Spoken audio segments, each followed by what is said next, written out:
Whoa. Okay. We're going live sooner than I planned because yes, as John Smith, I'll credit John Smith as the first reporting. This just came in. White Sox to acquire Craig Kimbrel. I was going to give myself just a couple of minutes to get ready here, but no, we're live now. Let me just set the camera. Thanks for everybody that's already logged on. We will be going live until the end of the trade deadline, which is in an hour and 36 minutes. An hour 36 exciting minutes. We have Liam Hendriks and Craig Kimbrel now. Wow. Okay. Well, here we go.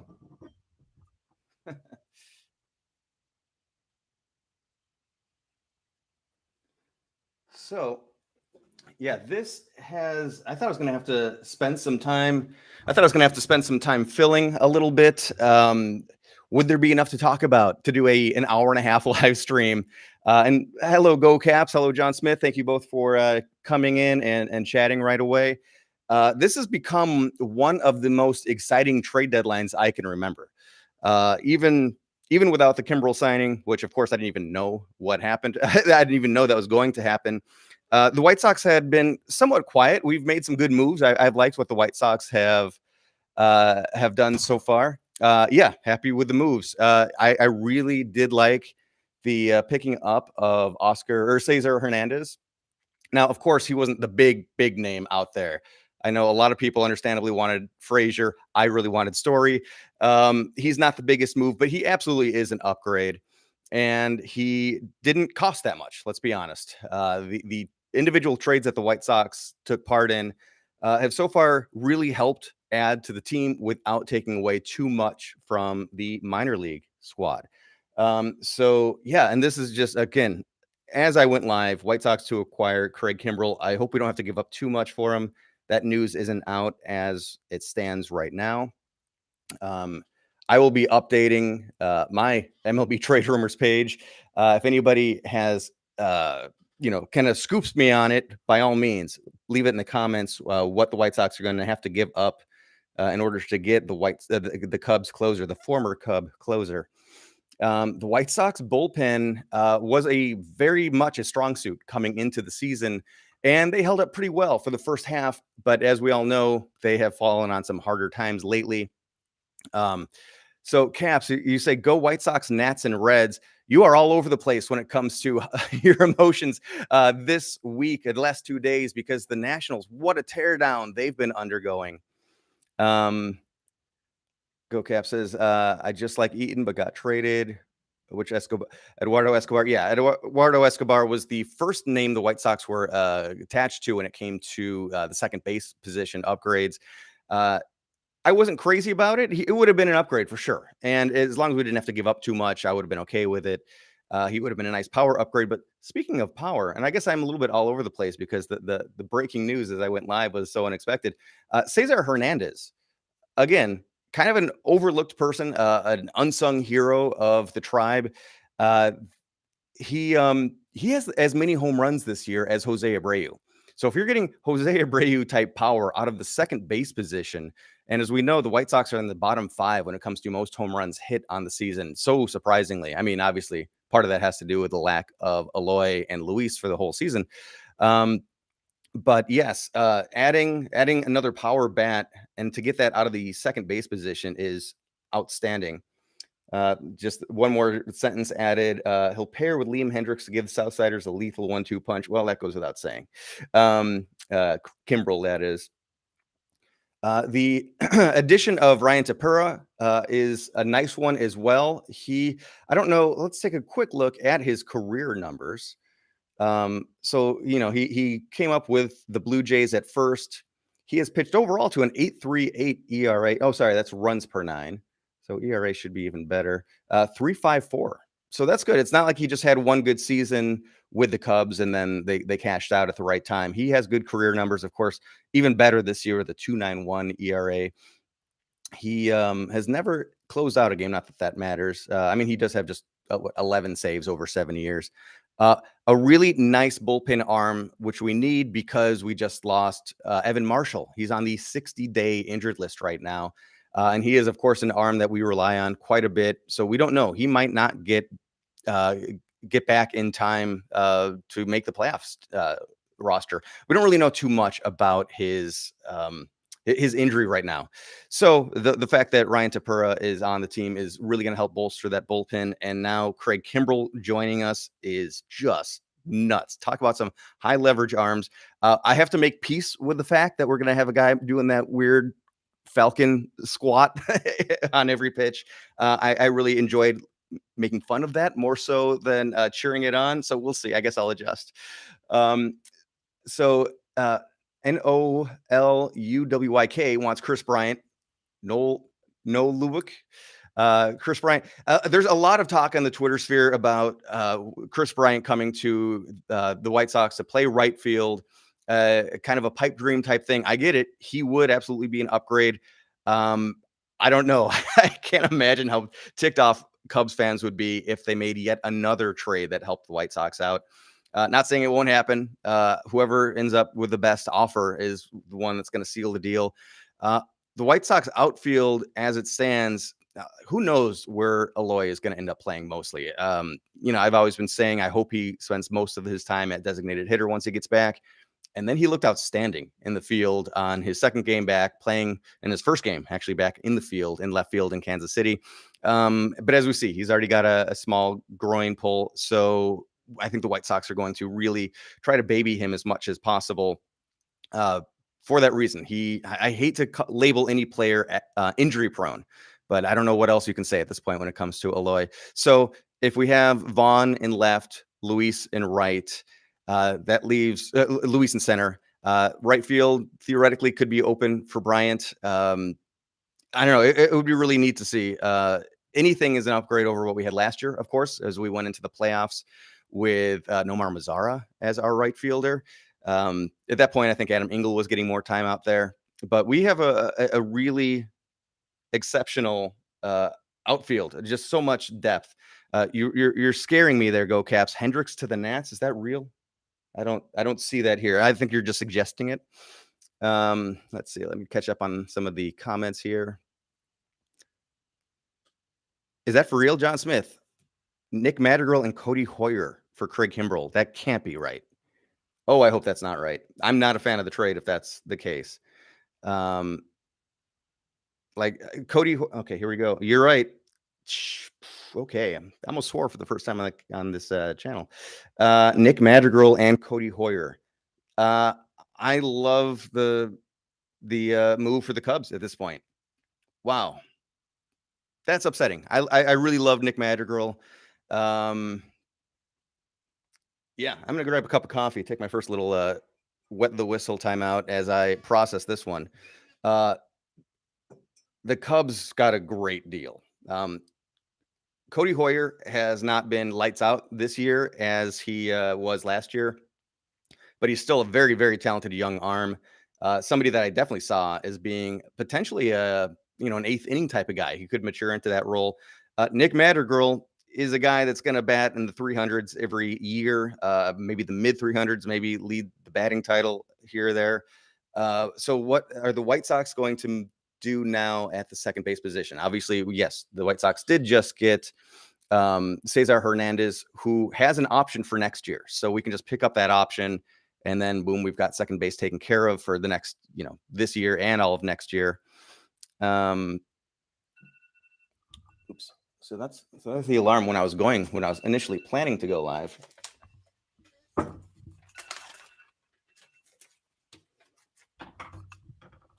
So yeah, I don't know. What are you guys thinking? It doesn't sound. Let's see. You guys want a catcher and a bullpen pitcher? Says Go Caps. Vaughn playing second against the Royals. Yeah, I don't think that's an experiment that it would last. It was kind of. I mean, that dude is so ready to be the next Leury Garcia, right? He just is. They're putting him all over the field, and he's handling his own pretty well. He obviously was shaky in right field, but he's not used to seeing the ball off the bat from right field. An exact mirror image experience from left field, how the ball travels, how the ball curves off the bat. So yeah, overall, I mean, Craig Kimbrel, I think, is going to absolutely help us this year. We are going to miss Nick Madrigal in the long term. That's my immediate takeaway on this one. Don't love it. Don't love it at all. I think we could have survived without Kimbrel in the bullpen. Let's see. So some of the other big names that have not moved yet, Kris Bryant was already mentioned.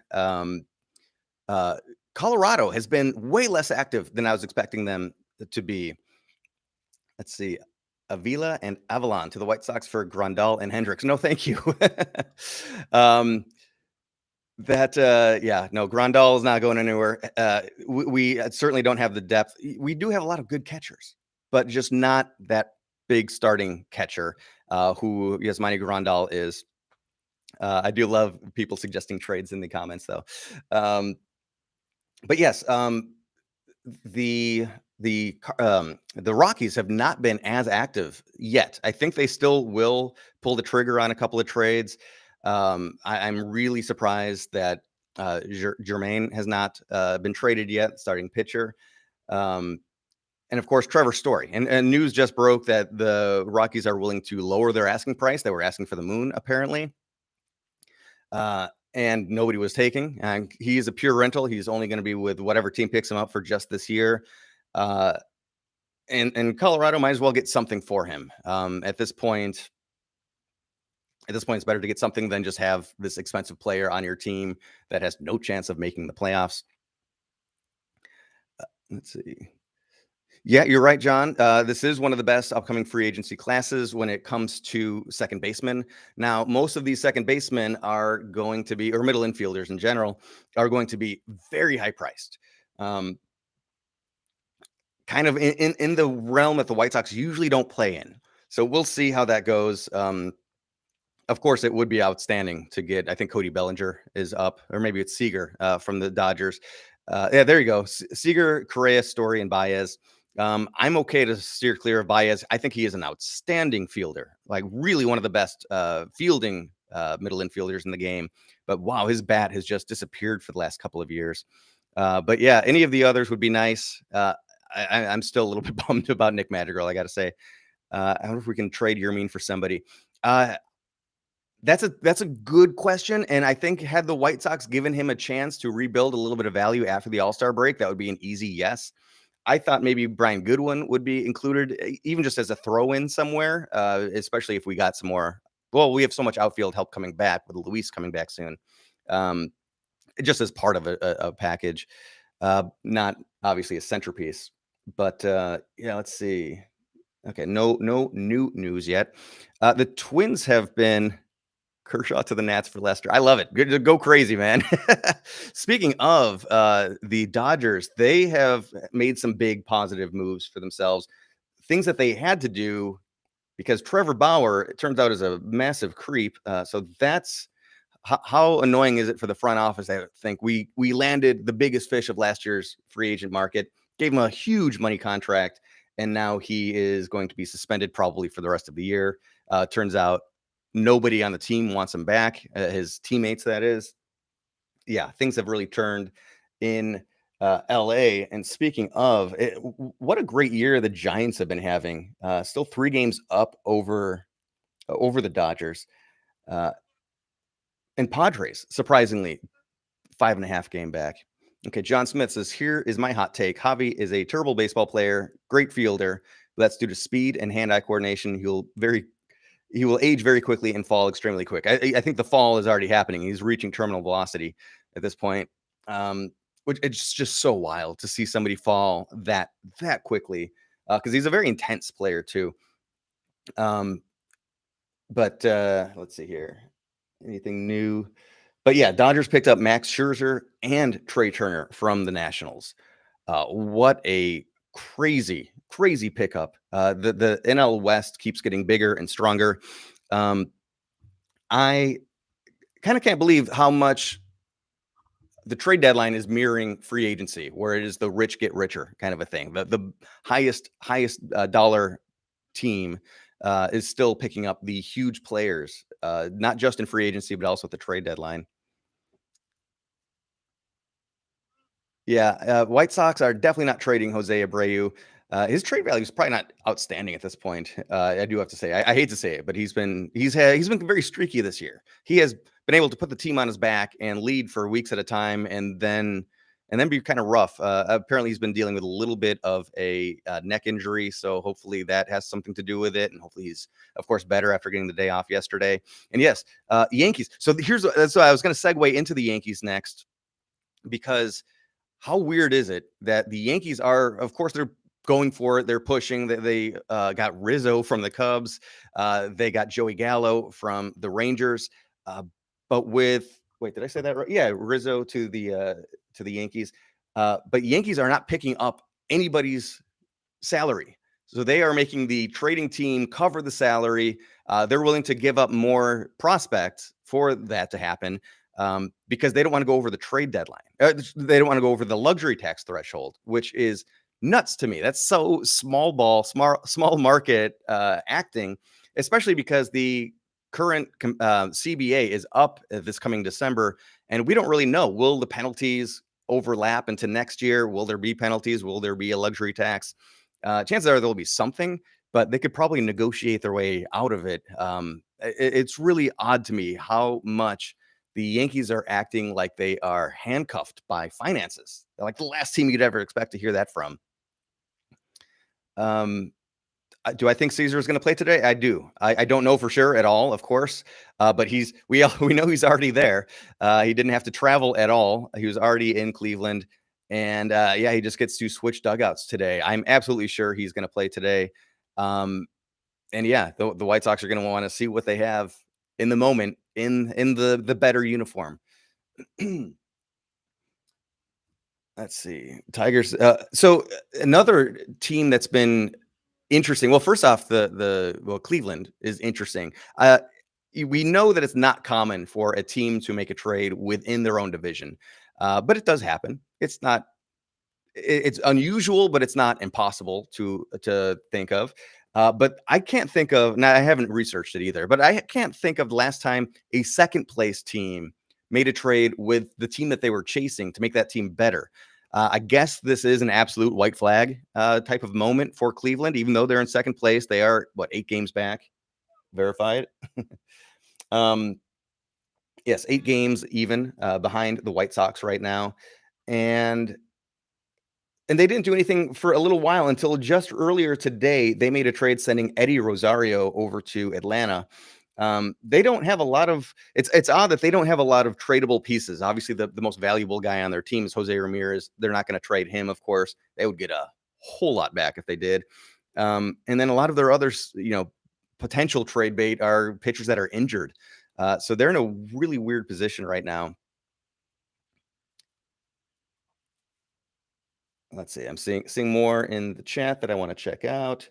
Okay, so here's the first time I've seen Josh Donaldson's name pop up, which is somebody I was going to bring up on my own, because the Twins are also in an unusual position, and I think they are giving us a signal to what they are thinking of doing in 2022.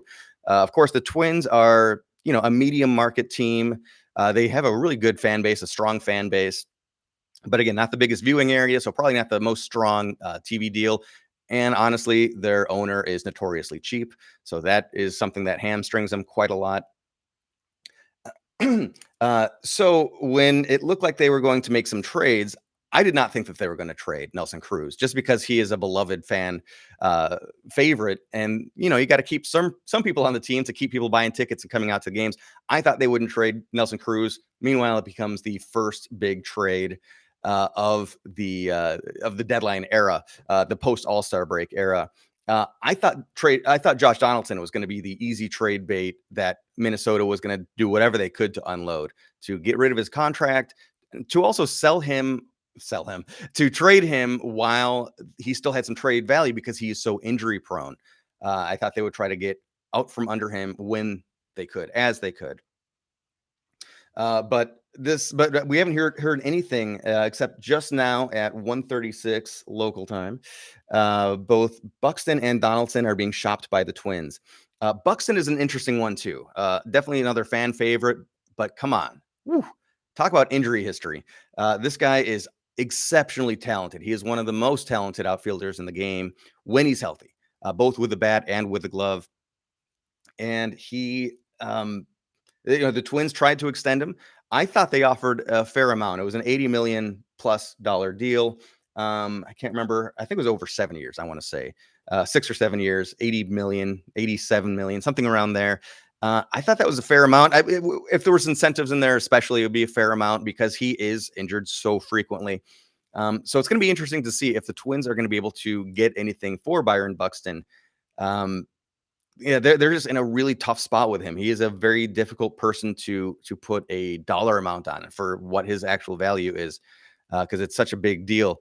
If he's on the field, he's a team leader, but mostly he's in the training room. So just taking a look around.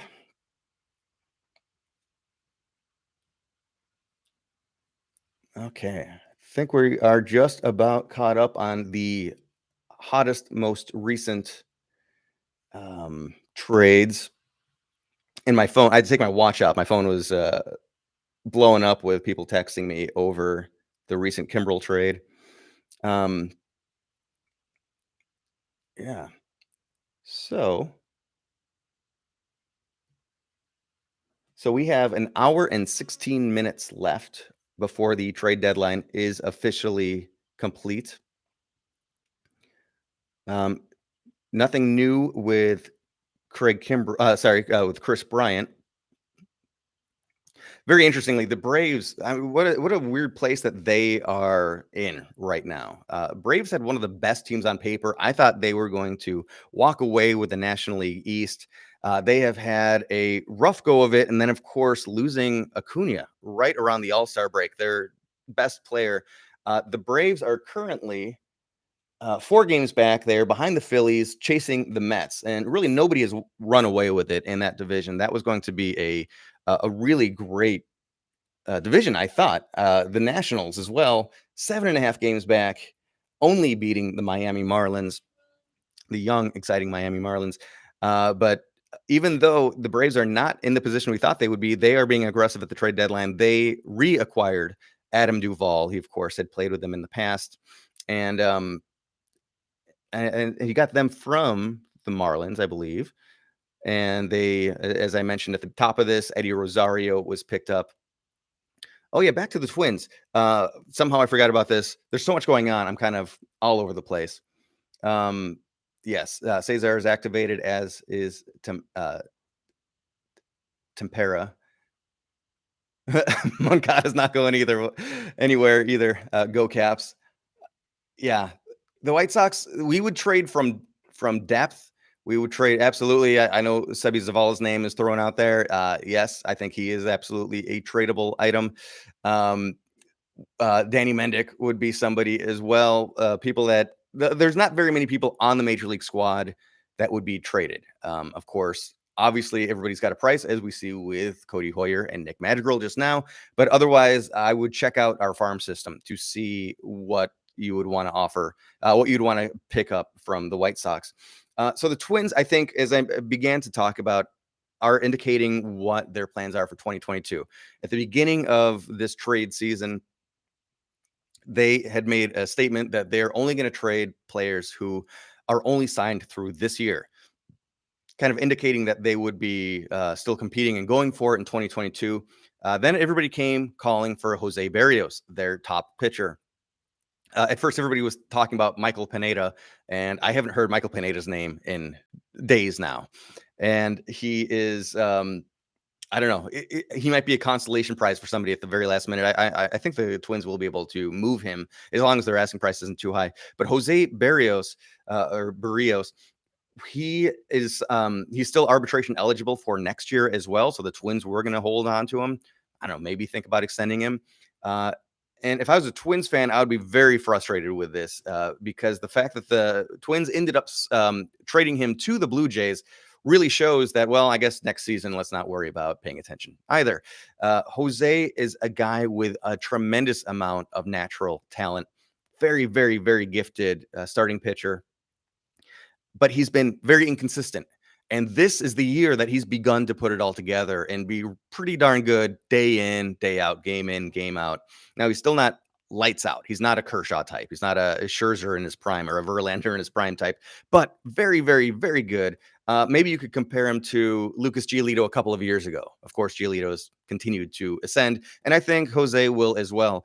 So it's kind of, if I was a Twins fan, I'd be very frustrated with this move because, yes, we dealt through the inconsistencies and the bad times, and now he's becoming a star, and that's when we get rid of him. Of course, the Twins did pick up some prospects for him, some highly rated prospects, but still, it'd be very frustrating as a Twins fan because they're indicating that they are not going for it in 2022. Oh, by the way, unrelated, it's baseball news, but it's not trade related. Can you believe what's been going on with Hector Santiago? First off, he was the first person to be caught using some foreign substance. Now, I still don't really love how all of that went down. There was no real testing for it. It was just a hunch by the umpires that something was amiss. No appeal process. He's just kind of screwed. But then within a month, he just got busted for PEDs and he's suspended for the next 80 games. So yeah, Hector Santiago, former White Sox, who then went to the Angels and became an all-star after a good first half and a terrible second half. Now suspended again. What a rough 2021 it's been for him. Twins are also listening on Kenta Maeda. Now he's such a valuable pitcher. Now, he's not having a great year. He's not having a terrible one, but he was Cy Young caliber last year, and his salary is so low. Base salary of just $3 million, although he can earn an additional $10 million based on incentives. So yeah, even if he met that whole $13 million, that's the most he would get paid, and he's a very solid starting pitcher. Okay, Kyle with a KY space LE doesn't like the Kimbrel trade. Giving up Madrigal was too much. 100% agree. We don't have. I'm still coming to terms. This is not going to happen today. I've got to go through the 5 stages here, because Nick Madrigal was one of my favorite players to watch. He was the best 9th in the batting order player in all of baseball. When you can have somebody batting low in the lineup that is going to help you turn that lineup over, somebody that likes to bat around, 350, a Mr. 3000 kind of guy, as he said he wanted to, he believes that he will get 3,000 hits in his career, and I believe him. Other than the injuries, I have no reason not to believe him. You do have to wonder, do the White Sox know something more about his injury than we do? Whether it's the specific injury that he's dealing with now, his ruptured Achilles, or is it torn hamstring? I think it was a double hamstring tear. Don't love it. Really don't love this trade. I wonder if the White Sox know a bit more about the injury than we do. That's the only thing I can think of at this point. John Smith, the White Sox bullpen feels like the 2015 Royals. Yeah, I'll go with you on that one. Kelvin Herrera, Holland, and Davis. Yeah, that was the 3-headed monster, as they called it. And it really changed how teams put bullpens together after the 2015 season. Let's see. Baez wants to be with Lindor. That'd be an interesting middle infield. That'd be an exciting middle infield. Talk about a guy that had a rough introduction to his new team, Lindor with the Mets. So thoughts on Bauer? I mentioned Bauer at the beginning of this, which is what necessitated the Dodgers to go for it when making that big trade for Max Scherzer. There's really nothing I can officially say until it's all out in the open and everybody's had their day in court, literally. But man, I feel for the Dodgers front office, which is not something I would ever think I'd say. A team that has a $300 million payroll, I empathize, I sympathize for them. But the fact that they went out there and they got the big fish from last year's market, paid through the nose to get them, you build up your team around this pitching, Walker Buehler, Clayton Kershaw. You think you're going to be unstoppable. Season is not going terribly, but it's definitely not going as the way everybody, myself included, thought they would. I thought the Dodgers would be clinching the division right now, and they're in second place. But then to have a guy, here's a question for you guys, because I don't know the answer to it. I could look it up, but I haven't yet. I know NFL has a clause in contracts for conduct detrimental to the team, meaning if somebody goes off and does something really bad in their free time, in their personal life, well, we don't have to pay you anymore. You have put the team in a bad position. Your contract is suspended. We don't have to pay you. It's null and void, something like that. Does Major League Baseball have that? If not, they absolutely should. And Bauer should be dropped like that. He's obviously we don't know everything that happened, but we hear some scurrilous allegations, and Bauer, who is very outspoken, has not denied anything. So yeah, we'll see what's going to happen. Let's see. Honestly, I don't mind the Kimbrel trade because I think we need to make a push this year. I don't know. I know we don't want to damage our future too much, but Madrigal wasn't helping us this year, and Kimbrel will. That is a very good counterpoint. That is all true. There's nothing untrue about what you're saying there. And I think the fact that the White Sox made that move to pick up Cesar Hernandez, yes, maybe the White Sox will make a big free agent acquisition in the offseason. But even if they don't, they do have a backup in Cesar Hernandez. Now, if I was to go 1-to-1, would I want a healthy Nick Madrigal or a healthy Cesar Hernandez? I'd go with Nick Madrigal. Don't forget, a lot of attention gets paid to his ability to get base hits, to get on base via a really high batting average, which is really fun to see. But he also, in his last full major league or minor league season, was given basically the equivalent of a minor league gold glove, the minor league platinum glove. He was the best fielding minor leaguer the last year he was in the minors. So he's good with the bat and the glove. And Cesar Hernandez did win a gold glove. I should mention that. He won the gold glove just last year. But still, I don't know. I'm going to miss Nick Madrigal. Yeah, Nicky will definitely be missed. Let's see. Yeah, some talk about last season, especially in the playoffs. Well, we had a great lineup, but we needed more pitching. I don't know if I don't want to treat this year like it's a make or break, all or nothing year. And by the fact that the White Sox already extended Lance Lynn shows that, okay, this is a long haul team that is going to be together for a long time. Of course, we know we've got Eloy and Luis. We have all of these players, Tim Anderson, Yoan. So many players are locked up long term. The next one is probably to give an extension to Lucas Giolito, which would be probably a great time to do it this year. He's still a little bit removed from free agency, and he's not having as dominant a season as he did have last year. So some of his value may have dropped a little bit when you're talking dollars and cents on an extension. I would love to lock up Lucas. So Kimbrel being with us for just this year is probably a good thing. So a tough thing about acquiring a player mid-season is that we wouldn't be able to extend a qualifying offer to him, which could help us recoup at least a draft pick in the offseason. So that's, this is definitely an all-in move, picking up Craig Kimbrel. Let's see, what else am I missing? Mets finalizing a trade for Baez. Is that for real? Yes. Oh my gosh. I love this. This is like, it's coming up here a second after you guys tip me off to it. Mets have an agreement in place to acquire Javy Baez. Yeah, that will be an exceptional infield to watch. Like, so interesting. Great fielders.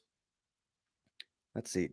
Zach Davies or Trevor Williams, reliever, very good reliever, might also go from Chicago to New York in a separate deal. All right, Cubs it's fire sale time. A's are acquiring Yan Gomes and Josh Harrison from the Nationals. Wow. So how you doing, Go Caps? So many Nationals are departing the team. I still can't believe that Trey Turner trade. The Dodgers, man alive. How many All-Stars can they get on one team? No news still on Trevor Story. More Bryant rumors, but nothing, really nothing with traction yet. And we have an hour and 4 minutes remaining of the deadline, before the deadline. Let's see. Yep, Javi to the Mets. Hello, Jeffrey Check. Yeah, we've been talking about that Kimbrel trade a lot, most of this live stream so far. And yes, having an exciting day. This is my first attempt to do a live stream on this channel. And it's been eventful. Usually on other channels, I'll have a big outline of what I'm going to talk about. But today I just thought we're going to go live. There's so much news. We'll wing it. I might have to tap dance around a little bit as I don't exactly have a plan.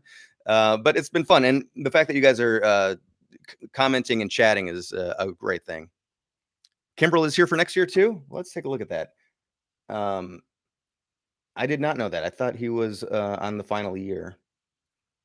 We are heading over to Cots baseball contracts, which is my go-to. So Kimbrel. Oh, there's a buyout. I see. There's a buyout for 2022, just a $1 million buyout.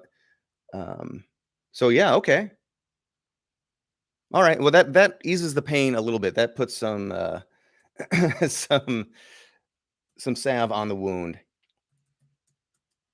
So his club option is $16 million of the $1 million buyout.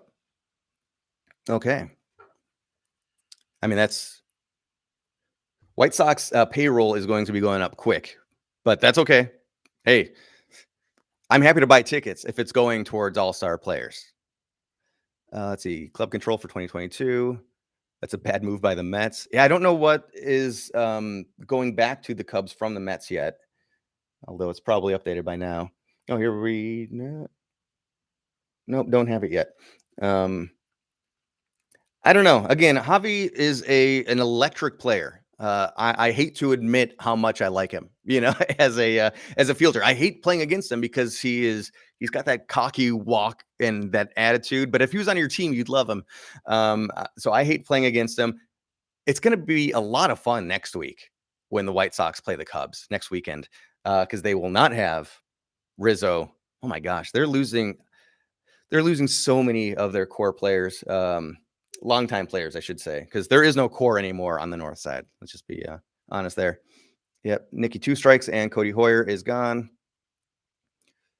One of the best closers in history. Yeah, I mean, yeah, I'm gonna have to become more of an aficionado because Kimbrel spent a lot of his time in the National League, so I didn't get to see him a ton. He has no approach to the play. No, he is a very, very undisciplined hitter. He is, and I hate to slander a guy that we like right now, but he's Billy Hamilton-esque at the plate. A strike zone that is too wide, chases too much. But he could be a difference maker. And I don't know what happened. I don't know if it's personal ability or if my guess is that people just realized, oh, we don't have to throw this guy a strike. Let's get close to the plate. Let's throw sliders that fall way out of the zone, and we can get him out that way with soft contact. Source confirms from Go Caps, Baez and Trevor Williams to the Mets, pending reviews. Okay. So, yeah, Mets are... It's so wild at the beginning of the season. Again, you have... This is why they play the games, as they say. Teams on paper that look so good, so strong, and the Mets were definitely one of them, especially once they got Francisco Lindor. And you thought they would... you thought the East would be a tough division, but the Mets looked like they would be strong. Of course, they've had injuries to their pitching, and now they're having to go out and make these trades to keep their slim lead over the Phillies of all teams. And Phillies weren't a team that I was completely believing that they would be there in the thick of it. I absolutely thought it would be Braves, then Mets, then Nationals. It's going to be fun at the very end of the season. I'm going to go back and we'll review some of the preseason predictions. And I love being wrong. That's why we play the games. Let's see. Oh, John Smith. I live in a Cubs household, so I watch a lot of Cubs games, and he aggravates me to watch. So, John, I wanted to give my backstory in one of these videos, and I grew up in a Cubs household as well. Yes, you and I, we saw the light. We went through the dark days, and we saw the light. I'm from the north suburbs of Chicago, Mundelein specifically. Grew up in a diehard Cubs fan home, and learned to watch baseball. Learned how baseball works by watching games. Ironically, announced by Steve Stone and Harry Carey. But yeah, the Andre Dawson, Sean Dunston, Ryan Sandberg, Mark Grace, Greg Maddux days. And that's what that's how I learned baseball. And then one day I flipped the channel. I found out the clicker has another button, and I saw the White Sox with George Bell at DH.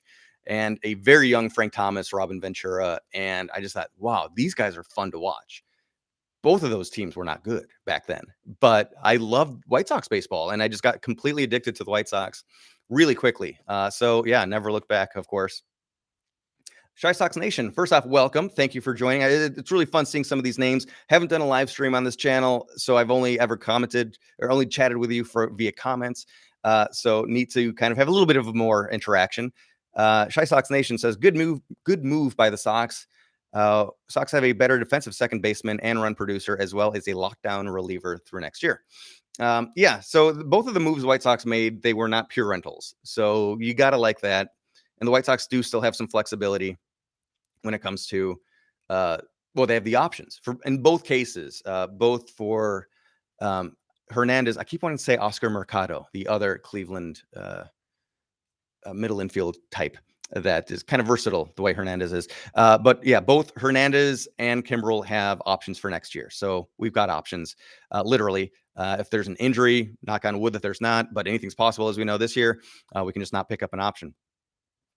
Let's see. Baez gone. Yep. Do you think Bell gets traded? Which Bell is that? Cubs are going to be so bad. Yeah, it's going to be a rough one. Stocking up for the farm mini rebuild. It's going to be a big rebuild, I think, for the Cubs. So John says, I think the Cubs are doing an excellent job. I've been saying they should tear it down for 2 or 3 years. Josh Bell. So I don't know enough about the Josh Bell situation right now. If anybody else wants to chime in, by all means. Oh, that was Harrison. There's so many names floating around right now. Latest on Josh Bell. This is as of 1:30, so about a half hour ago. Credit here, as I'm reading this, goes to MLB Trade Rumors. He's in the lineup today after getting good results from an MRI. He says he feels fine. We'll monitor the game, see how it goes today. But right now, he looks good. Okay, so I don't know exactly what is up in the whole world of the Nationals. Are they desperate to shed money, or do they need to pick up prospects? I'm guessing they're looking for prospects. And if you are trading a guy who's got a big injury question mark, you're not going to get too much for him. So it's certainly possible he moves for just a lottery ticket. Just taking a quick look as well to see what his contract is. Yeah, he's just on a 1-year deal, so he's not signed into next year as well. So if Josh Bell moves, it won't be for much of a return. That's all I can say on that one. Brian's also from a Cubs family, but then I saw the biggest human I ever seen hit a fastball 500 feet, and I was instantly a Frank Thomas White Sox fan. Yeah, I totally get it. I get it. Yeah, my first season watching the White Sox was 91, and so that was after Sosa left the team. So I never saw Sosa live in a White Sox uniform. But yeah, White Sox were a really fun team to watch in the 90s, mid 90s especially. Okay, so where was I? Before we said Bell. Oh, Cubs teardown. Obviously White Sox fan, not an Indians fan. I slipped. I try to only say Cleveland, trying to get beyond that old school name. Luis will be back next week. It's looking really good.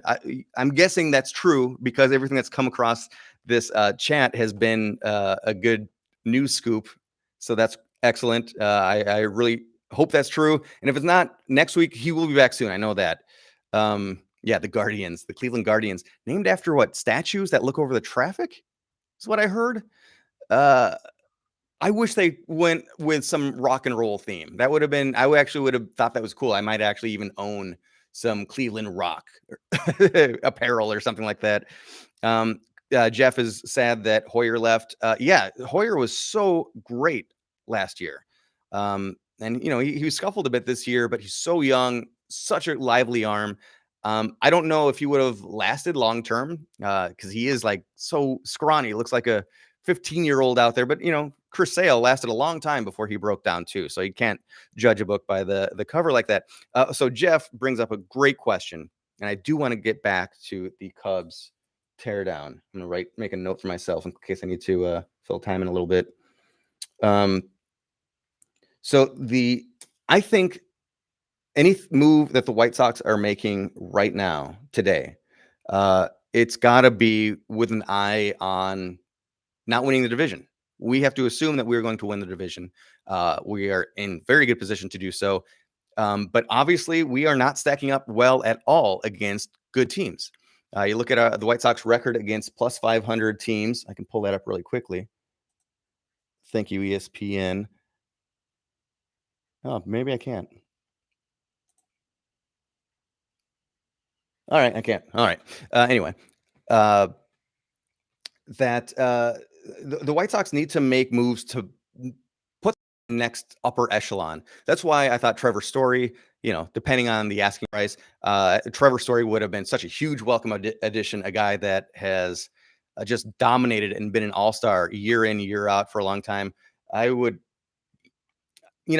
still love to see Kris Bryant on the White Sox because he has the pedigree. He's been there. He's done it. He has played at the highest level uh, as an excellent player with a good attitude, um, good enough at least in the outfield with a very strong bat. Somebody that further makes our lineup just scary from beginning to end. I have hated the last week of seeing Danny Mendick and Sebi Zavala batting 8-9, and sometimes you also have and I love Billy Hamilton. He's one of my favorite players to watch, but you can't expect him to strike fear in the hearts of opposing pitchers.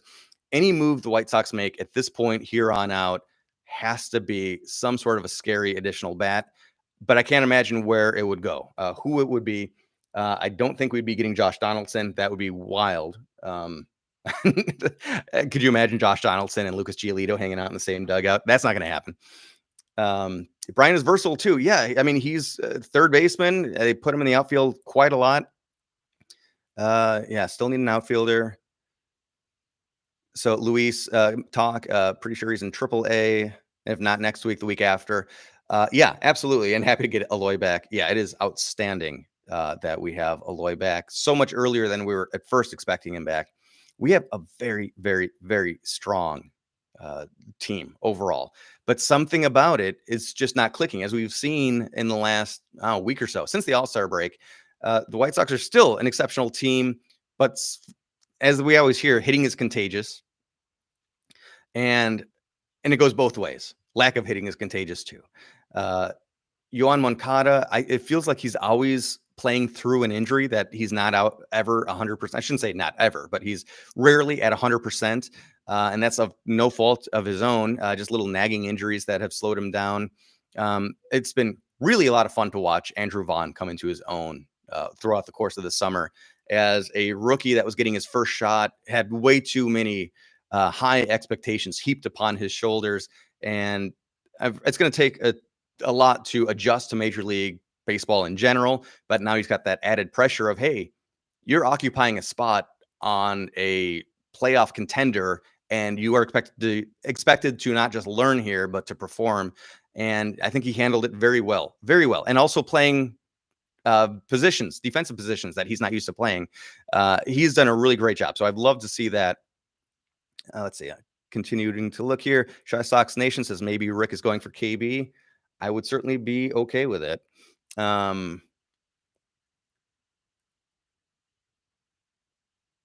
About Kris Bryant, short second. He's played short and second, Kris Bryant. Mendick and Zavala have been tough to watch. What would we trade for Kris?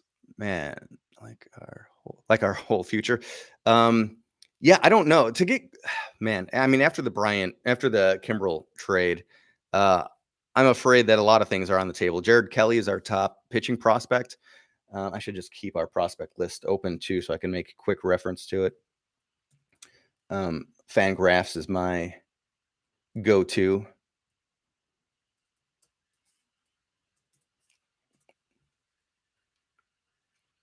Yeah, I don't know what.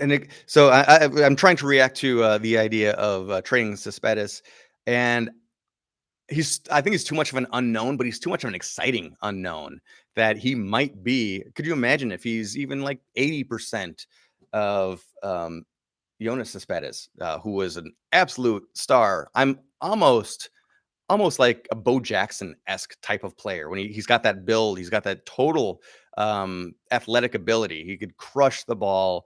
He could throw laser beams from the outfield. Really, really an exceptional player to watch. So I would love to see what Cespedes matures into a little bit longer before we trade him away, because maybe he is a future of the franchise type of player. Kelly hasn't been that good. Jared Kelly, I have not looked up his stats this year, but I'll do that live. But at the beginning of the year, he was only in rookie ball. So I mean, he is just so far removed from really being able to tell. Yeah, his strikeouts per nine are almost 12, 11.77 strikeouts per nine. So he's getting it done on that front. ERA though, if you're looking at that, 8.31. FIP 5.99. So also not good, but way better than 8.31. Yeah, it's way too early to really know what you have in Kelly as well. Any of these really low in the minors players. Let's see. Yankees are close to acquiring Bryant. Where's he going to play? They have. Well, so what is? I'm guessing Stanton is a DH at this point. You got Judge, and now you have Joey Gallo. None of them feel like center fielders.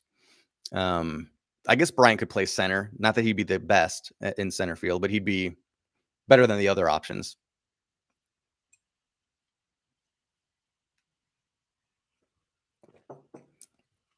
So the Cubs tear down. I, as a non-Cubs fan, so hold on, standing by here. Phillies acquire Kyle Gibson and Ian Kennedy. Yeah, Phillies are making a push that might push the Mets even further. It's crazy how many players are changing uniforms, and we have 46 minutes to go. Spencer Howard is part of the package heading back to Texas. I think Texas is going to do a great job. I think they might be a long-term deadline winner today or this trade season, because they, obviously have not been playing well at all, and they weren't expected to, but they have developed some assets that were very tradable. They're just at 36 and 66, 26 and a half games back of the Astros. I can't wait for Houston to have to start selling off hated players. I hate when there's a good team that just needs to do a little bit more and then they end up doing nothing. That is what I would consider the Cubs of 2017 and 18. They had just won the World Series. They obviously this is a really good team, and immediately you start to hear from the front office that, like, hey, we're at the top of our budget. How is that possible? You're in a major market. You have a huge fan base. And they've got this whole complex around it, and their TV licensing deal. You guys have a lot of money. You could become a Yankees-esque franchise that just continues to be good long term, but instead they, I would say, betray their fan base by not trying anymore.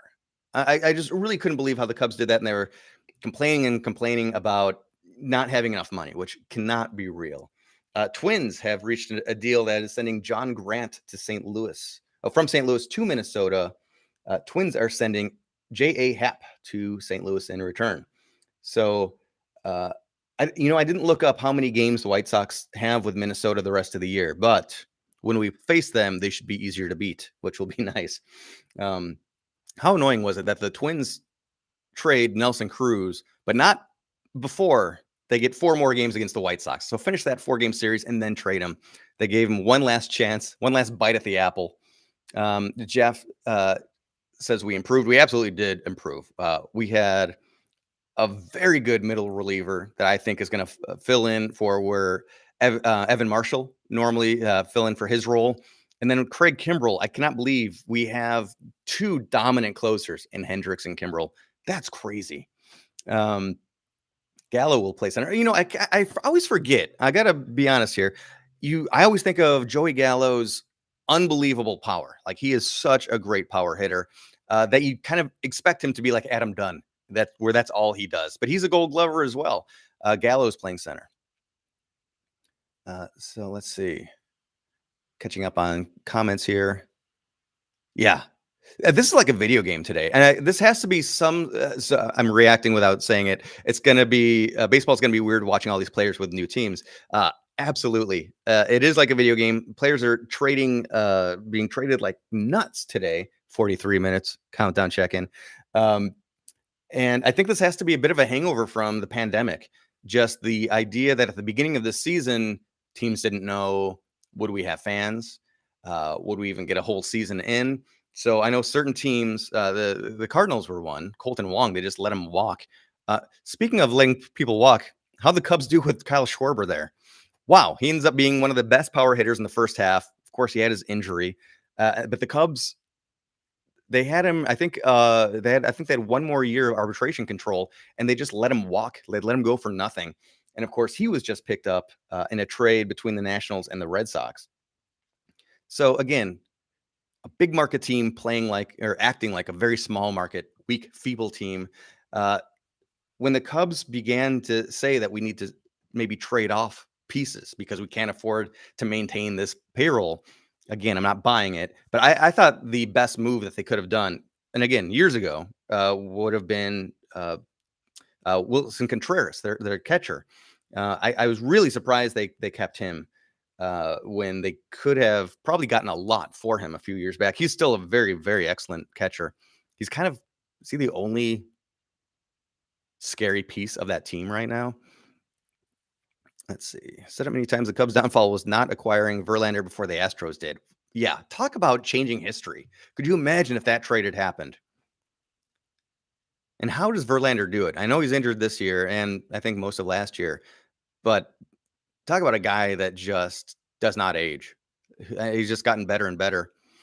We have Kopech, Tempara, and and the crotch rocket. I've never heard that nickname for Garrett Crochet, but I love it. Out of the pen. Yeah, this is a nasty bullpen again, all of a sudden. And don't sleep on Aaron Bummer. I know his results have not been great this year, but he's been one of the most unlucky pitchers that I've seen in a long time. He has not given up very much hard contact, but he's given up so many of these like wonky, weird dribblers that just find a hole through the infield. This trade deadline's biggest value has been player control more than other deadlines in a long time. Yeah, I think general managers have really begun to understand. Uh, it's swung a bit. I think recently there's been a feeling that general managers are overvaluing their own prospects to the point that things don't get done. Um, and then now it's seeing that uh, it's not a great idea. Maybe I guess it's linked to overvaluing their prospects, but it's not a good idea to trade the future of your team for just a couple of months of a player. However, if a couple of months of a player includes October and you make it all the way to the finish line, there's no regrets ever. Yeah, letting Schwarber walk was the dumbest thing I've ever seen. It is really up there too. It reminds me when I was living in Los Angeles. It was the McCourts. Frank McCourt was still owner of the Dodgers, and they had some really nice players on that team. And this is back in the Matt Kemp era, and including Juan Uribe was on the team. There was a couple of former White Sox that they had control over. Uribe is not an example of this, but they had some good players that they had control over. They just need to offer arbitration to him. But he had just run that team so poorly and was also going through a divorce and had all sorts of outside of the team financial issues that he just non-tendered a whole bunch of players that had value. Which if you're going to do that, at least trade them and get prospects back. But I don't know. The Dodgers were run so poorly in the early 2010s, or maybe it was late 2000s, the late aughts. Let's take a quick trade rumor check in here. Still latest news is still the Cardinals Twins swap. Yeah, really looking forward to seeing, is anything going to happen with Kris Bryant? Is anything going to happen with Josh Donaldson?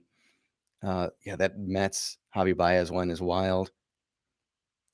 And what's going to happen, if anything, with Trevor Story and Marquez, their starting pitcher that they have control over, but man, his trade value.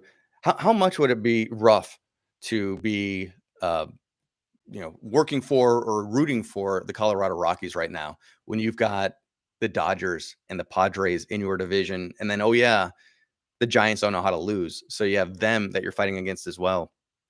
It's going to be a long time before the Rockies can possibly compete, so they might as well cash out as many chips as they have. We're talking about Francisco Lindor having a rough beginning of his new tenure in New York. Another one, Paul Goldschmidt Nolan Arenado with the Cardinals. He has not really gotten off to the start that many were hoping for. And he's a guy that has a there's an option on him. I think it's a player. I can't remember if it's a player or a team option. I think it's a player option that he can possibly opt out soon. So maybe it's a good thing for the Cardinals that he's not having a great year because he'll want to opt back in. I feel bad for Shy Sox Nation feels bad for his dad, who is a Cubs fan. I'm getting texts from Cubs fan friends because, again, I grew up on the north side. I went to school at Columbia College, so I'm a South Looper, but definitely grew up around a lot of Cubs fans. You have those fun rivalries. Latest text from a Cubs fan says, "Well, I guess I'll be waiting for another 100+ years." So, okay, I don't mean to laugh, but come on. I would say that when people ask what is the record in sports that will never be broken, and I said I don't think there's ever going to be a team in a major market that goes 100+ years again between championships. I think that's an unbeatable record. All right, things seem to have slowed down a little bit on the trade rumor front. Jose Barrios still has not moved. We are looking at 37 minutes remaining before the deadline. And a lot of times these do come down to the very last minute, and the paperwork will be filed at the last second, but news won't break for another few minutes. So we will probably go live or continue to stay live. I don't know if I might take a little break if nothing keeps happening. If there's any other comments or topics you want to talk about, definitely include it here. Yeah. When are the Cubs going to learn to stop trading with us? Hopefully not soon. Again, as I texted with some of my White Sox friends yesterday, it's like, hey, I'll keep rating the Cubs for talent. I've got no problem with that at all. It's been a while. I mean, obviously the George Bell, Sammy Sosa trade in 1990, 1991 didn't work out great for the Southsiders. But outside of that, I can't really think of any trades that were so lopsided, until you look at Aloy coming to the South Side. Yeah. Control adds so much to a trade. It's crazy. Team control, that is.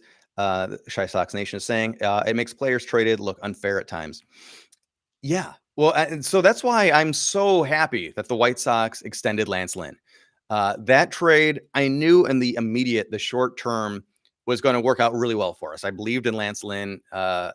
He's a big boy that can throw some big heat and get the job done really well. Dane Dunning is still a pitcher I believe in overall. He, very young, still developing, but he seems to have a good head on his shoulders. He's got natural talent as well. He's going to keep developing. And I was afraid that the White Sox would only get one season out of Lance Lynn. And I know when we got him, team control was only the one season. But when you have him on your team, you can kind of bond. You can work out an extension, which is obviously what the White Sox did. They've got exclusive rights to negotiate with him to make sure that he's not going into free agency and just going to the highest bidder.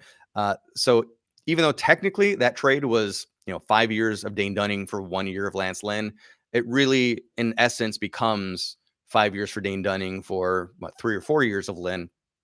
So that looks a lot nicer in the long term. Extend Carlos. Yeah. Carlos Rodon, man alive. What a story. What a great story. Carlos Rodon has been. I don't know, how do you do it if you're the front office? Because it's much like extending Byron Buxton. How do you know where the value is? How do you know what the dollar amount should be? Because when they're on the field, wow, they're good. When they're not on the field, which is most of the time, it's just a drain on the pocketbook. And you don't want to insult a player by saying, well, let's have it be like Kenta Maeda, $3 million, but $10 million in incentives. Not many people would take that deal. I was surprised Kenta Maeda took it. But if Carlos would take something similar to that, maybe 5 million base, another 10 mil in incentives, just based on appearances, I mean, I would love that.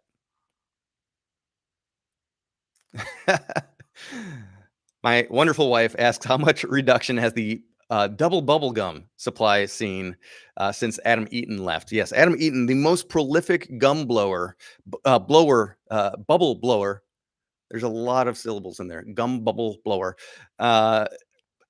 he could be legging out a triple and blowing a bubble as he grounds second base. I wonder what we could do if we trade Carlos and get Kris and move Kopech as starter. Um, it's first off, it's not going to happen because right now it wouldn't happen. This season it wouldn't happen because Michael Kopech just isn't there. He has been electric and wonderful out of the bullpen. This past was it yesterday or the day before? It was the first time that Kopech threw 2 days in a row, throwing 1 inning apiece. They are really taking their time and being careful with him, deservedly so. We know he was coming off of Tommy John surgery that he had in 2018, that kept him out of all of 2019, and then he opted out of the 2020 season. So he does not have a lot of miles on his arm. We did start to build him up nicely at the first half of this year. Of course, he started a couple of games, doubleheader type games, and it was really great to see. Then he dealt with an injury, I believe it was a hamstring. And since coming back from that hamstring, the White Sox have been very, very careful with him. So I don't know if there's something else going on. It kind of seems like there might be some additional cause for concern because they're being very, very, very careful with Michael Kopech right now. The training side knows something that we don't. I do expect Michael Kopech to be turned into a starter at some point. It's not going to happen this season, though, just based on what we're seeing so far. The how careful they've been since the All-Star break. But let me go back to what the suggestion was. Trade Carlos and get Kris, move Kopech as starter. So that's what it was. So here's the other thing to look at it from the Cubs' point of view. Right now, they're not competing. They've got no reason to get talent that's not controllable. Which Rodon is on a 1-year contract. So if Rodon was on a 6-year contract, and this is something that I think more teams should do, is pick up a player that's on a long contract, even if they don't think that they'll compete for a year or two, because maybe by the time their minor leaguers are up, they'll have a good foundation, a good core that's already in the swing of things. I wish I saw more of that. That doesn't really happen very much, but that's why that trade wouldn't happen right now. John Smith, I'm so happy Carlos has been as good as he has this year with his injury history. Yeah, it's unbelievable. So much talent is finally being realized, and he stayed healthy. He's been a workhorse for us, which is the last thing you would ever think you would use last phrase you'd ever use to describe Carlos Rodon. So no breaking news yet, but Trevor's story is being discussed with the Giants. So another interdivision trade that could be very interesting depending on how much San Francisco sends back to Colorado. Kopech is so good, man. Yeah, I had no idea what to expect because we didn't see him for so long. And also on top of dealing with the injuries, he was married to a reality TV star and they had some big public divorce. It seemed like chaos. And you wondered if he was going to spiral. He's a younger guy too. Did he get a whole bunch of money with his signing bonuses and then go down the fame train? And who knows what was going to happen? I just did not know what to expect. But Kopech is very, very, very much impressed me, what I've seen of him this year. Rodon for Lester is the next question. Also, Lynn the ace. Is Lance Lynn the ace? I think, God, I mean, the great thing is I love that that's not an easy question to answer because that means we have multiple people that might be the ace. I think right now, yeah, he probably is. Especially because we just can't depend on Rodon for the full season yet. And I'll get back to the Lester question. I didn't forget about it. Yeah, this is John. Yeah. I can't remember who it was that Kopech was married to, but there was TMZ. If TMZ is covering your personal life, things are strange. But yeah, so Lance Lynn has been so great. Lucas Giolito has been great lately, but as we know, he didn't get off to the best start on the year. He hit a no-hitter going into the 5th inning just the other day, and he's been dominant lately. So I'm going to believe, maybe even bet, that Giolito will be the ace by the end of the season, but Lance Lynn is apparently just that even keel, awesome guy from beginning to end. I really hope to see Dallas Keuchel take a step up as well. As we saw what his ERA was 199 last season. Short season, but still, those are great numbers over not a insignificant amount of time. So if we get some improvement out of Keuchel and Giolito, and I'm a big believer in Dylan Cease. I always have been, and he's really taken the next step this season. There's still a lot of time left, so hopefully he can hold on to it and keep going. But yeah, we'll see. Dallas is disappointed. Yeah, he has a little bit. He is still a guy that you can depend on to go out there and eat innings, but that's not what you want out of him. Former Cy Younger, and again, a really great leader with the team last year. But especially because he is not a guy who needs the highest velocity to be effective. So he's not a guy that if he loses a mile or two off of his fastball, for Dallas Keuchel, that's not a big deal. For a lot of other players, that's a huge deal. So I think I really do hope Keuchel, his numbers will balance out a little bit. Actually, I'm going to try to look him up on Fangraphs really quick just to see what the predicted ERA would be for him. Because I'm going to guess it's way less than what his actual is. And taking a look at John Lester right now, this season, John Lester is 3-5 with a 5.02 ERA, 16 games, all starts, of course. Of course, ERA is not a great indicator, but it ain't nothing. Lester's not having a great year, and he's also really up there in age, right? He's 37 and a half. I don't know. There's really no need. I don't know. So let's see. Hold on. I want to get back to it was Go Caps is putting the Rodon trades out there. Now, I know you're dealing with between the White Sox and the Nationals, another of your favorite team. So is it that you are trying to get value for Rodon? Is the belief from a White Sox perspective, we can't depend on him to be healthy, so let's trade him while he's hot? Or are you just trying to get a good White Sox player on your Nationals team? So that's that question. Let's see. Catching up here. Cease has been so much better this year than before. Yeah, I really I thought of Cease as I was kind of getting to know him and learn about him. I should say I don't know him. You see this big pitch arsenal that he's got a whole bunch. That knuckle curve is one of the nastiest pitches I've seen all year. That huge 12-6 curve. And he's got a number of pitches in his arsenal. And I thought, oh, he's a crafty guy. He's kind of like a Greg Maddux type. And then you see him throw a fastball and it's in the upper 90s. Like, this guy's something else. And he's not a lanky guy like Randy Johnson or something like that. So he generates that power just with good form, which is really great. And then you find out also that he's really into meditation and yoga, and does all this mindfulness stuff.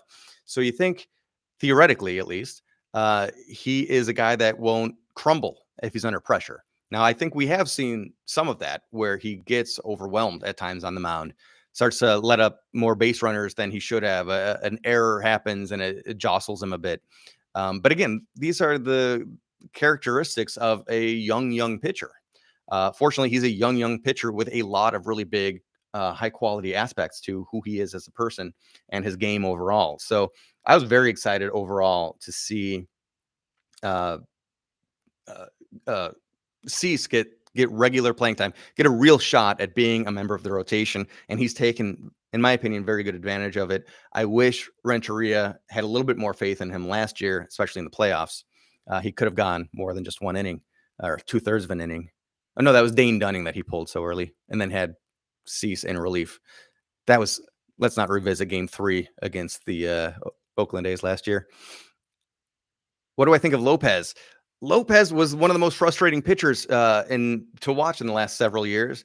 Again, similarly to Cease, where it seems like he has potential, not nearly as much as Cease, but he could at least be an innings eater, a guy with an ERA in the 4s that could eat up some innings and keep a team in the game. And then Lopez just wouldn't do it. His control was the big issue, his command. And when he spent all of last year, or just about all of last year, in the traveling team, taxi squad, all the Schomburg group, I thought, well, maybe he's got a chance for a very extended spring training. And then I was happy that the White Sox kept him in the organization because he was looked at as a DFA candidate, which I would have understood if that's what happened. But I was happy to keep him around his depth. And so far, he's been really good this year in the bullpen as maybe a multi-inning reliever type. So I've been happy. I've been very happy about Lopez. I can't stand Reynoldo. I couldn't stand him. But I definitely wanted him as depth, and he's performed well so far. He wins against under 500 teams. Yeah, you could say that about all the White Sox right now. Let's see. How many Sox games have I been to this year? So this is an embarrassing number because the number is 0. Personal life has really gotten in the way of that. I've tried to get to a couple, and it just hasn't worked out. One of the biggest stories in the regular world, the non-sports world this year, is the housing market. And we have been selling a house and buying a house, and that has really monopolized all of our time this year so far. So I really, really want to get to several games this year. I've looked at tickets so often, just like petting my screen longingly. I want to go to there. But no, I haven't been to. How many games have you guys been to this year? Oh, John says 1. So yeah, you're one up on me. You are 1,000,000% more than I've been to. Yeah, I love continuing to have Reynoldo Lopez as a multi-inning reliever. Maybe a spot starter for a bullpen for a doubleheader, maybe. But I love him in the bullpen. I don't want to see him as a starter anymore. I guess that's where especially because we have so many good starters. We aren't in that place. If we were a bad team, we might say like, hey, let's continue to give him a chance, see what he's got. But we just have too many other good options. No, I'm still trying to figure out if it's possible to say your name. Nolwk. Nolwk, we'll go with. I've been to 2, but the tickets are getting more expensive because the Sox are getting good. Yeah, that is tough. I definitely remember my first, not my first games, but when I was in college, and when the hell was I in college? Early 2000s. The White Sox were not very good, and it was so easy just to show up, buy tickets at the window, and they were so cheap. And you'd have those like half price Tuesday and Wednesday games. I went to a lot of those back in the day. Saw Creedy hit a grand slam to win the game once. That's one of my White Sox highlights. It's surprising how little is going on right now. We have 20 minutes left of the Jerry Lewis telethon. So make your pledges now. Go Caps is back. You've been missed. I wish I could go soon now that Aloy is back. Yeah, absolutely. It's been a very crazy deadline. White Sox in Cleveland today. Kind of can't forget that there's actual baseball to be played as well. Not just rebuilding teams on your Xbox or PlayStation consoles. But let's see. The White Sox, I want to see their home schedule coming up because they are going to be drawing a heck of a lot of fans. That combination of having a full healthy team again soon, which will be the first time once we get Grandal and Luis back. So the White Sox, they're at home today. I thought they were in Cleveland. So they're at home today. Oh yeah, that's right. It's Elvis night. So weird to have Elvis night on the trade deadline day. And then Moncada bobblehead day tomorrow. That's fun. It feels like the off season. Yeah, but it's like when what is it? Is it NFL or NBA that has a very small window when you can trade players, and that so much activity happens in that 1 week? That's what it feels like. And I've never seen this. There's always some fun action at the Major League Baseball trade deadline, but this is nuts. Go Caps. Sad to see the star players go. This is been $5 bleacher tickets. Yeah, man alive. Remember when tickets were cheap? I do. NBA for the trade deadline. I thought so. Living in LA, all everybody ever talked about was the Lakers and Clippers. Way more than the Dodgers.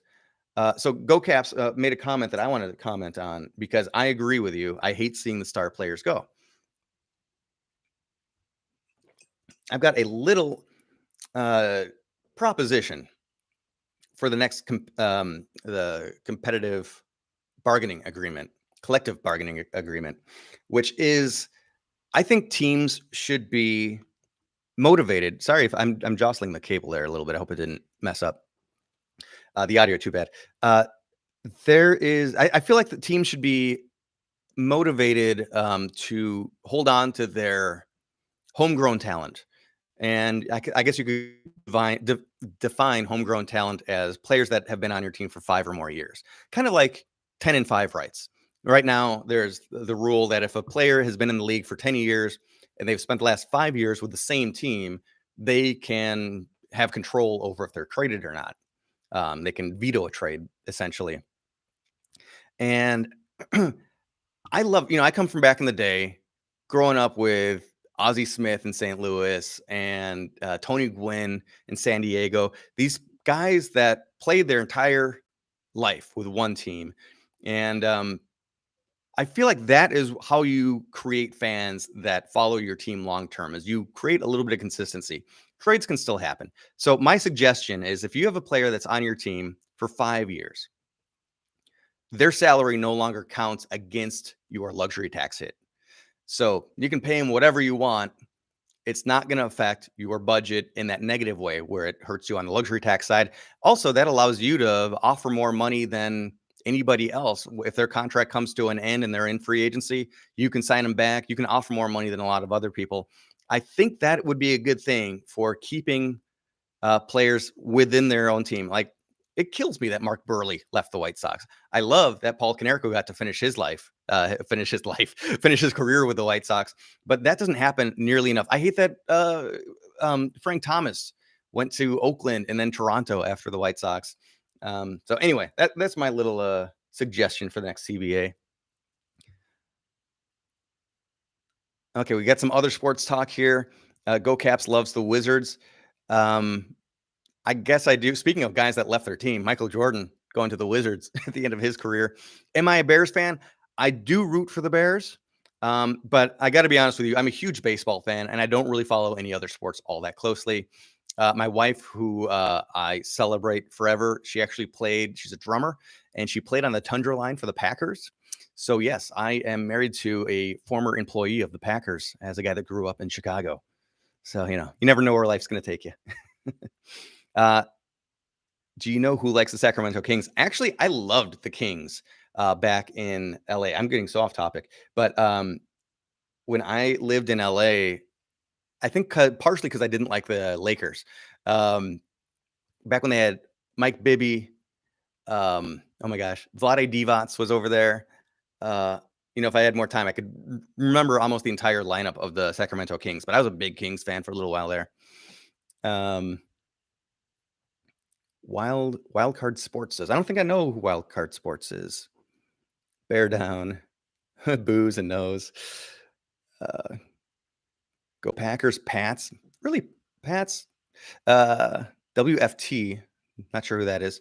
And Browns. I respect anybody that's going to cheer for the Browns. Like, you're in it because you're passionate, not because you're latching your wagon to the winners.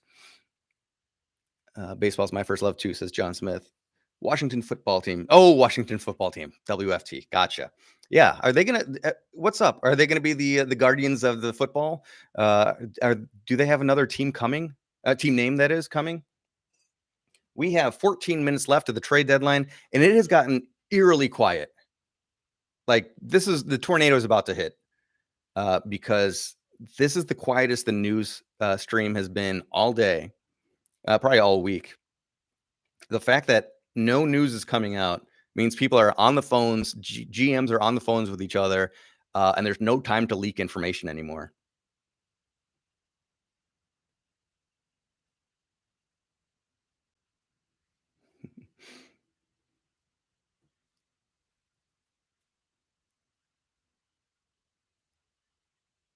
Okay, yeah. So what are you guys doing today? It's a slow one. We can continue looking at the week ahead, or the today's game, just to have something to chat about. We certainly don't have lineups posted yet, which is too bad, because I'd love to see White Sox net Kimbrel from Crosstown Clubs. Oh, that's a fun headline to see. So yeah, pitching today is Lance Lynn going up against Meha. Now you can't take. Usually, you could look at a pitching matchup and have a pretty good idea about how the game is going to go. But if you looked at yesterday's game, Rodon against, I can't even remember his name, but he was terrible for Kansas City, and Kansas City still walked away with it. Hernandez for Kansas City picked up just his second win, and Rodon picked up his fifth loss. That was rough. But yes, today we have Lance Lynn going up against JC Meha. JC has interesting beard work done. He looks like he could be in the Hunger Games. If you look at his headshot on MLB.com, but he's just 1-6 with a 7.52 ERA. White Sox better win this one. Let's see. Oh, prediction. Let's see. I missed a couple of comments. I'm catching up on that. Something's in the works. Absolutely. Lynn 11-3 today. Is that what he's at? Is he really at 10-3? I'm gonna say yes. You got to imagine. Yeah, he's 10-3. Wow. I think I just said that too, but it didn't register. That's an awesome record. You got to assume that these trades also really perk up the team that is getting the talent. It's like, wow, we have momentum. This is exciting. Our ownership believes in us. We're going to go deep into October. And it is just amazing how many great arms we have in the bullpen now. That is nuts. So, yeah, I do think we're going to go deep into the playoffs. This could, October baseball, the offense goes away and it really becomes about pitching. It gets colder, depending on where you are in the country. And I don't know what it is, but it's unshakable that the offense always really slows down during the playoffs and becomes very much a pitcher's game. So the fact that we added some really talented arms today should help us a lot in October. Predictions for the divisions I saw was a request. I'll get the easy one out of the way. White Sox are winning the Central.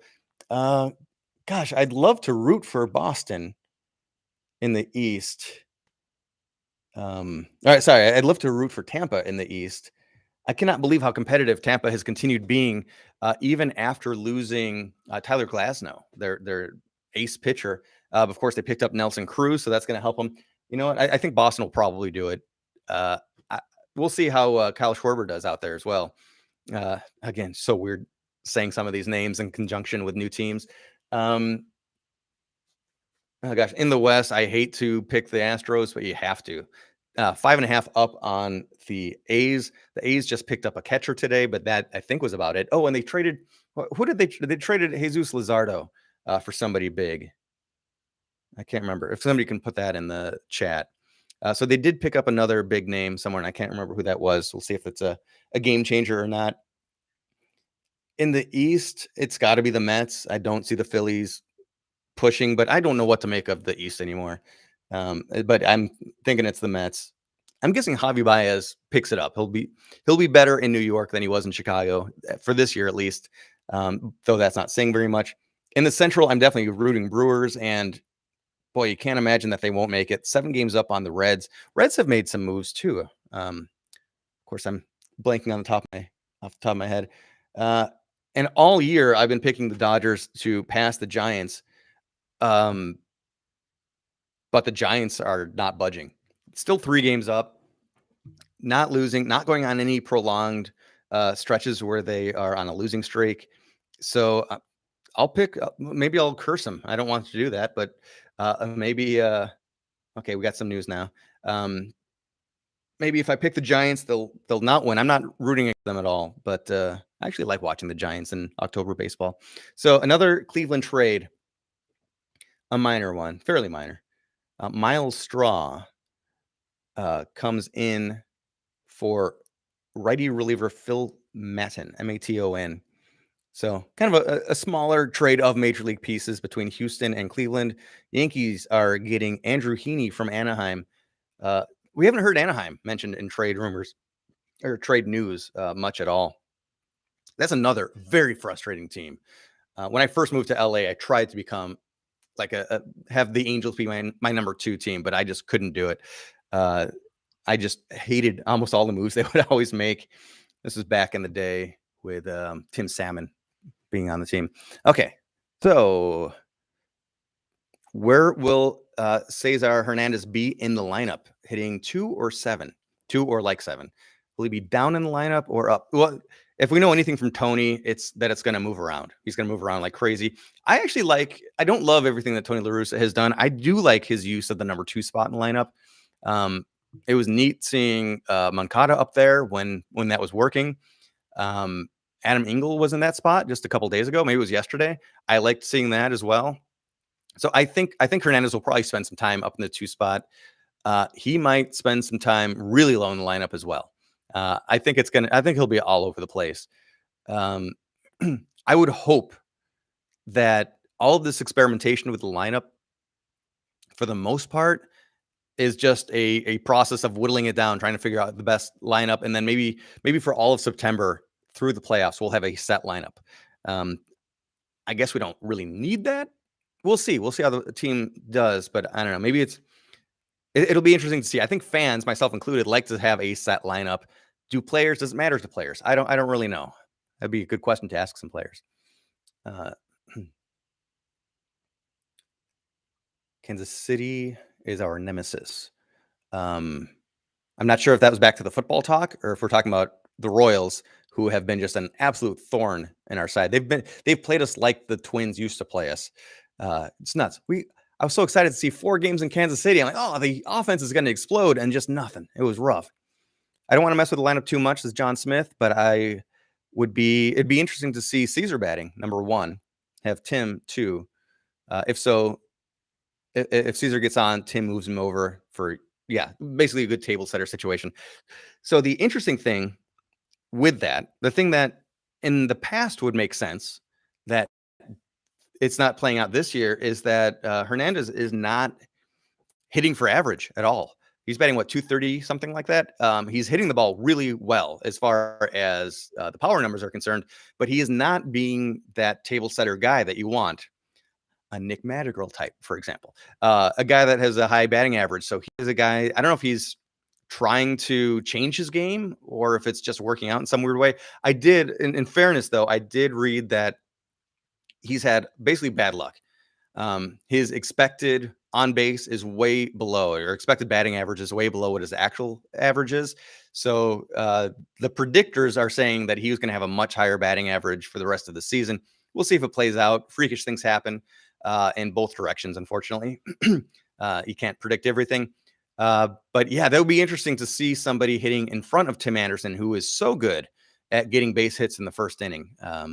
That could, you think about back in the day, we were talking about Frank Thomas earlier, how many times we had a scrappy, great couple of guys, whether it was Ray Durham or Jose Valentin, or for one season, Tony Phillips. I love that dude. He was such a fun, whacked out of his mind player to watch. But they would get on base in front of Frank Thomas, and then he would clean him up. For a long time, Ventura even batted second. Let's see. You mainly face teams top 3 pitchers. That's true for why the offense goes down in October. You definitely never see a number 5 pitcher going in October. And as it stands right now, if the playoffs began today, who would you call the White Sox number 5 pitcher? I guess it might be Dylan Cease, but you'd almost have to wonder, is it Dallas Keuchel? Yeah, that's true. When making those division predictions, got to factor in the fact that the Dodgers just added Scherzer and Turner. That is a big move. That is a gigantic move. Yeah, so that could be enough to make up 3 games only in the West. See, I can't stand Anaheim. Get some damn pitching. Exactly. It's crazy how much money they will throw and waste on their position players. 3 minutes. Ooh, only 3.5 minutes left, and no new news right now. It's crazy the amount of money they'll waste on Josh Hamilton and Vernon Wells and then Upton and then Pujols, and they won't invest in pitching at all. And they haven't been able to develop pitching, so it's nutty that Anaheim has no excuse for having such a long playoff drought. That was accidental. A long playoff drought when you have the best player in the game roaming your center field. Hernandez batted number 2 in Cleveland. Yeah, I could definitely see him up there. Yeah, we'll see. We shall see. I'm very excited to see it. Left is about to go down. Kris Bryant with the Giants. Giants to acquire Kris Bryant. Okay. Oh, the West is going to be fun to watch. Kris Bryant goes to San Francisco. I'm really curious to see who the Cubs are going to be getting back. We're going to do I'm going to do a video soon, once the dust settles a little bit, about the second base options that the White Sox were going after. Escobar, Frazier, Story. Still haven't heard anything from Story. And obviously Hernandez, comparing what it would have cost from a prospect standpoint to acquire the other players. And then we'll see, how good was this move. Joaquin Soria goes to Toronto from Arizona. That guy's been pitching forever, and he's been good for a long time. At least, good, not great. Sometimes pretty lights out, though. Another former White Sox, former everything. He's played everywhere. But yes, I can't believe Kris Bryant to the Giants with 1.5 minutes remaining. That could be a big positive move for San Francisco. Kris Bryant will be playing in October this year, after all. Man alive. It's just the Chicago Cubs franchise just fanning their players out all over the country. Yeah, Cubs are unrecognizable. It is just so crazy. I think they could have kept this team. They could have made some smarter moves a few years ago. I couldn't believe when they traded away Yu Darvish. I mean, what a sign that, like, hey, we're not even trying this year. Yes, our best pitcher. Let's essentially give him away. They did get prospects for him. Wade Davis was part of their return, I believe, just to like take his role in the bull and the rotation. But it really sent a sign that the Cubs aren't even trying this year. And then they were surprised when it didn't work out for them. The Cubs really could. If I was a Cubs fan, I would be irate, not just because of today, but because of the last several years leading up to this moment, when they completely disbanded a World Series winner that could have and should have, for all intents and purposes, been a perennial World Series contender. And now they're going to be in the basement for at least a few years. Their trade of Anthony Rizzo yesterday to the Yankees yielded them 2 prospects from the Yankees system. One was the 7th ranked and one was the 11th ranked. So you think, okay, well, hey, some upper level prospects are coming back. Those 2 players were in single A and rookie ball. Now, those are guys that still have a lot of potential, but they are so far from being major league ready. And as I always talk about, a lot can happen between the low minors and Major League Baseball. They might hit their plateau as far as their talent goes, as far as their talent will take them. Obviously, if you have years of playing a sport, there's a chance for a catastrophic injury at some point too. So it's possible the Cubs trade their face of the franchise, Anthony Rizzo, yesterday to the hated New York Yankees and end up having nothing to show for it. Which, granted, it was the last year of his contract. I think the Cubs actually did put together a decent offer when they were trying to work out an extension. But when he didn't accept the offer, they just cut off communication. A couple of texts coming in. Nats have to choose who to get, though, from the A's. Oh, lineup is out. Today's lineup is out? Cool. Thank you for the hint, for the tip. I'll check on that. Cesar batting second today behind TA. When does it end? I'm guessing you're talking about the trade deadline. Trade deadline ends in 1 minute, 15 seconds. There will be, probably for the next 5 or so minutes after that, news trickling out of paperwork that just got filed. So yes, today's lineup: Tim Anderson at short. Pardon for the whistle. Hold on, one last quick check-in. Brewers acquiring John Curtis. Brewers have done all right. This trade deadline, not a lot of huge moves, but solid ones. So yeah, Brewers pick up a reliever. Not a big name. Yeah, trade deadline ends in about one. Wait a minute. No, this is going the other direction now. Trade deadline has ended. So let's give it another 5-10 minutes at the most. Paperwork that was filed at the last second. That news will start to come out now.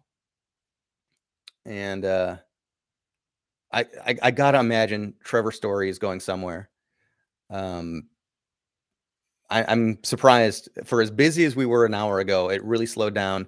But I think more news is going to be coming out really soon. Back to the lineup. Tim Anderson leading off. Cesar Hernandez at second, batting second. Jose is back at first base. Gavin Sheets is DHing today. Yohan Moncada back at third base. Vaughn in left. Brian Goodwin in center. Garcia in right. And Sebi Zavala catching. So Sebi catching. I don't know why Zavala is kind of our starting catcher now. He is a good defensive catcher, but Zach Collins seemed at least fair enough to have the starting job and way better with the bat. Why is it that when Grandal went down, Collins didn't just get shifted from backup to starter and Zavala move up to backup catcher? I don't know. Still no news on this one. Back here. And I thought we would not see Leary Garcia in right field.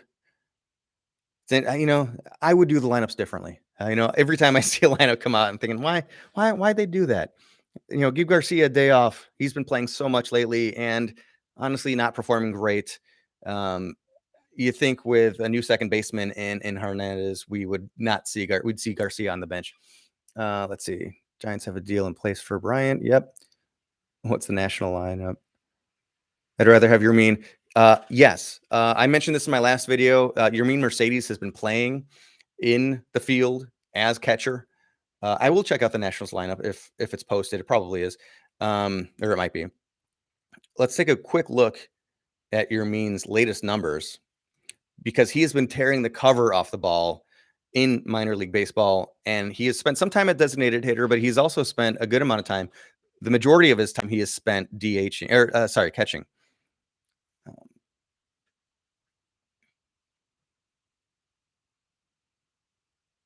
Here we go. So again, it's 4.5 minutes past. Oops. And of course, my computer is going as slow as humanly possible.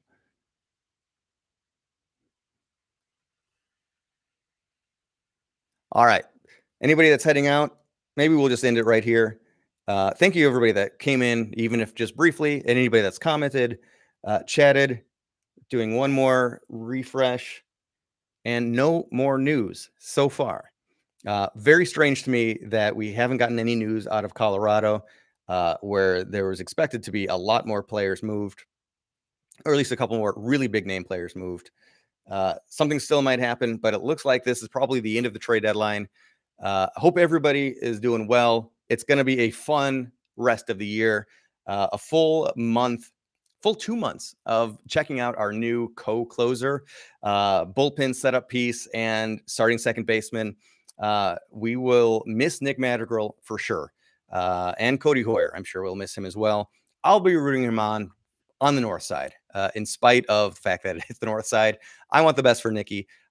Thank you, everybody that's been watching. One final refresh on MLB trade rumors, and it is the Padres are picking up Jake Marisnick. Another Cubs trade just went down. Jake Marisnick, he's listed as an outfielder, but he's a pretty versatile player as well. So Cubs are doing a pretty good job of getting a bunch of prospects. Not really sure how highly rated they will be.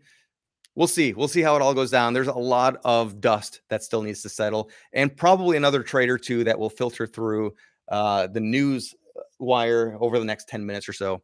Thank you, everybody, for watching. This was fun. Yes, absolute fire sale. Wrigley is in ashes right now.